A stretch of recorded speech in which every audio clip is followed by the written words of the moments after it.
Miss, perkenalkan kami dari kelompok 3. Saya Jennifer. Saya Alicia. Saya Kelly. Saya Jennifer Angelika. Saya Celia. Hari ini kami akan mempresentasikan lembaga keuangan.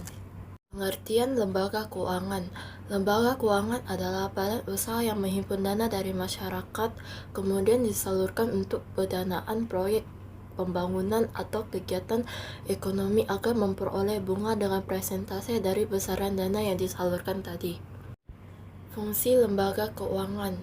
Yang pertama, pengalihan aset, yaitu mengalihkan dari pihak surplus dana ke pihak yang mengalami defisit. Yang kedua, likuiditas, yaitu menyediakan uang tunai pada saat dibutuhkan. Dan yang terakhir, pengalokasian pendapatan, yaitu menyediakan tempat pengalokasian pendapatan agar kita bisa memiliki uang di masa pensiun. Jenis-jenis lembaga keuangan. 1. Lembaga keuangan bank atau LKB. Pengertian bank. Menurut UU Nomor 10 Tahun 1998 tentang perbankan, bank adalah badan usaha yang menghimpun dana dari masyarakat dalam bentuk simpanan dan menyalurkan kepada masyarakat dalam bentuk kredit atau bentuk lainnya untuk meningkatkan taraf hidup rakyat banyak. B. Sejarah perbankan Indonesia. Pada zaman kemerdekaan, perbankan di Indonesia semakin berkembang hingga beberapa bank Hindia Belanda dinasionalisasi oleh pemerintah Indonesia. Di antaranya sebagai berikut. Yang pertama, De Javasche Bank NV, didirikan pada 24 Januari 1828 dan pada 6 Desember 1951 dinasionalisasikan menjadi Bank Indonesia atau BI. Yang kedua, The Allgemeine Volkskrediet Bank, didirikan pada tahun 1934 dan berubah nama menjadi Shomin-Ginko pada saat penjajahan Jepang.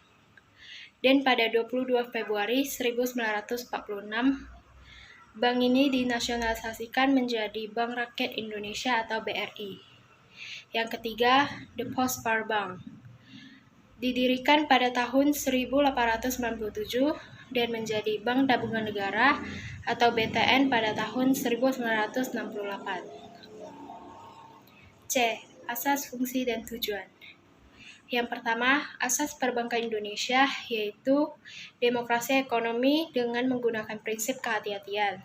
Yang kedua, fungsi perbankan Indonesia yaitu sebagai penghimpunan dan penyalur dana masyarakat. Dan yang ketiga, tujuan perbankan Indonesia yaitu menunjang pelaksanaan pembangunan nasional dalam rangka meningkatkan pemerataan pembangunan dan hasil-hasilnya, pertumbuhan ekonomi, dan stabilitas nasional ke arah peningkatan kesejahteraan rakyat banyak. D. Jenis-jenis LKB. 1. Jenis-jenis bank menurut fungsinya, antara lain Bank Sentral, Bank Perkreditan Rakyat atau BPR, Bank Umum, dan Bank Syariah. 2. Jenis-jenis bank menurut kepemilikannya, antara lain bank milik pemerintah, bank milik swasta nasional, bank milik swasta asing, dan bank campuran. 3. Jenis-jenis bank menurut kemampuan menciptakan alat pembayaran, antara lain bank primer dan bank sekunder. E. Produk bank. 1. Kredit pasif adalah produk bank yang diciptakan sehubungan dengan fungsi bank sebagai penghimpun dana dari masyarakat. Berikut produk kredit pasif, antara lain deposit berjangka, tabungan, giro, dan sertifikat deposito.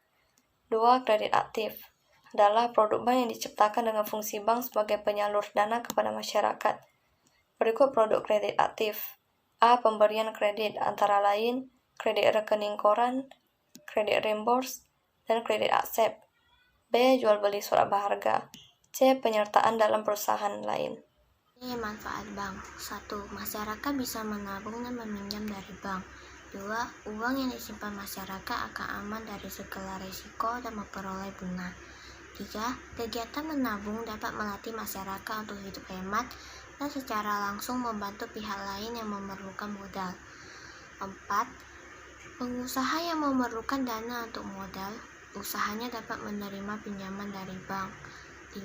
Kita dapat mengirimkan uang ke pihak lain dengan mudah menggunakan produk atau jasa yang disediakan bank. 2. Lembaga keuangan bukan bank, LKBB. A. Pengertian LKBB. LKPB adalah badan usaha di bidang keuangan yang menghimpun dana secara tidak langsung dari masyarakat dan menyalurkan kembali kepada masyarakat untuk kegiatan produktif. LKPB berfungsi untuk memobilisasi dana dalam kegiatan investasi dan pembiayaan pembangunan. B. Jenis-jenis lembaga keuangan bukan bank menurut fungsinya. Yang pertama, lembaga perantara, penerbitan, dan perdagangan surat-surat berharga adalah lembaga keuangan yang usahanya sebagai perantara dan penjamin surat-surat berharga. Yang kedua, lembaga pembiayaan pembangunan adalah lembaga keuangan yang bertugas memberikan kredit jangka menengah dan jangka panjang. 3. Lembaga keuangan bukan bank lainnya adalah lembaga keuangan yang menjalankan usahanya sebagai badan hukum Indonesia berbentuk PT dan didirikan oleh warga negara Indonesia maupun patungan. Lembaga keuangan ini terdiri dari pegadaian, lembaga asuransi, lembaga dana pensiun, koperasi simpan pinjam, dan lembaga pembiayaan. C. Manfaat lembaga keuangan bukan bank. Yang pertama, pegadaian memberikan kemudahan kepada masyarakat untuk memperoleh pinjaman dana atau modal. Yang kedua, lembaga asuransi memberikan jaminan risiko yang mungkin terjadi sesuai jasa yang ditawarkan. 3. Lembaga dana pensiun memberikan kesejahteraan kepada karyawan perusahaan, terutama yang telah pensiun.